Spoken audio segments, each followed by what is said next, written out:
Just wondering, when you said that after the track put the lights in, it's added a lot to the race, how so? I mean, does it change the grip? Does it change maybe your strategy, how you actually run the race? Well, it does give the track more grip. I mean, obviously, the cooler the track temperature is, the better grip that we have in the cars. So we definitely get to run faster, but it's the same for everybody. I wish I could say that when the sun goes down at the end of the day that we're the only one that benefits from it. But, I just think there's just something about watching Cup cars racing at night. I mean, if the cars bottom out, you see the sparks, and that's an aspect that you don't normally get to see during a daytime race. So I just think it just adds to the excitement. I've always thought night races were just more exciting in general. Okay, thank you so much. Mm-hmm. Our next question comes from Dwight Drum from racetake.com. Sir, you may ask your question. Thank you. Tony, do NASCAR Hall of Fame drivers and nominees, do you think they differ a lot from present drivers?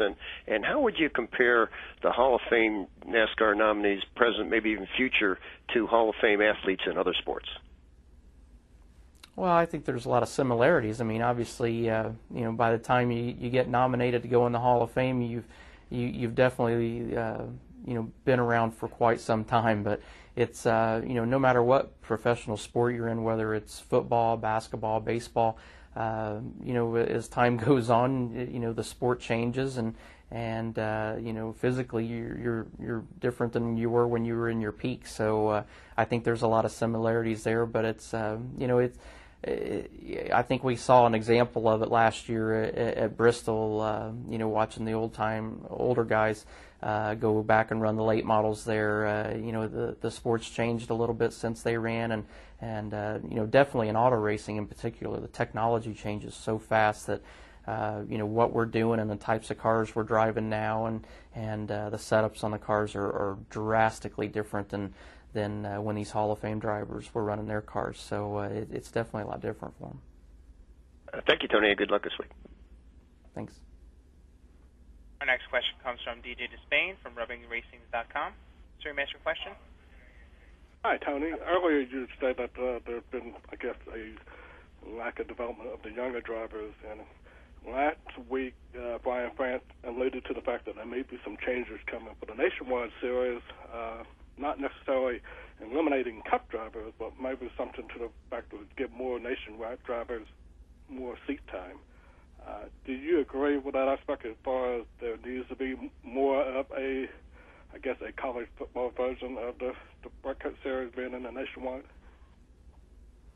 Well, I'm all for guys getting more time. The hard part is, trying to figure out the guys that we already have running, making sure, the first step, in my opinion, is to make sure that the 43 cars that are starting the race aren't starting and pulling in after 20 laps. I mean, that's you could give more guys opportunities, but if they're having to park their cars after 20 laps, they're really not learning anything. So the bigger thing is trying to get the guys that are young drivers that already have the opportunity, trying to figure out a way to get it to where they can run the full race and not have to park the cars to save money. So, but I understand that side of it. But what people don't realize, this is different than college sports versus pro sports.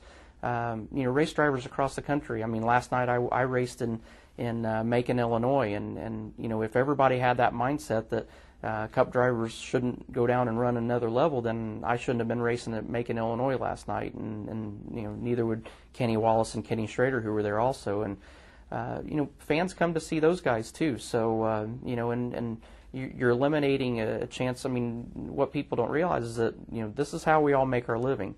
We drive race cars and make a living driving race cars. So the guys that choose to run on Saturday, that's part of how they make their living too. So I'm not sure it's fair to try to eliminate those guys and keep those guys from being able to race also. But in the perfect world, you'd have a lot of guys having that opportunity to do it. But I don't know that there's a simple solution to fix that. Very good. And just for fun, with the back-to-school paint scheme this weekend, do you think you might get a little bit more of a reaction from the younger fans? I hope so. I mean, it's I've seen the artwork of the car. It's a pretty cool car this year. I thought last year's scheme was really cool, and this year's is pretty cool too. So I definitely think, and especially after we did the the back-to-school car last year, seeing how many kids actually brought them to autograph sessions throughout the remainder of the year was a pretty good indication of how popular it was. All right, well, very good, and good luck to you this weekend. Thanks. Our next question comes from Robert DeRogi from BRD Broadcasting. Sir, you may ask your question. Thank you. Tony, you had mentioned that a lot of times the race fans forget about the G-forces you drivers have to go through.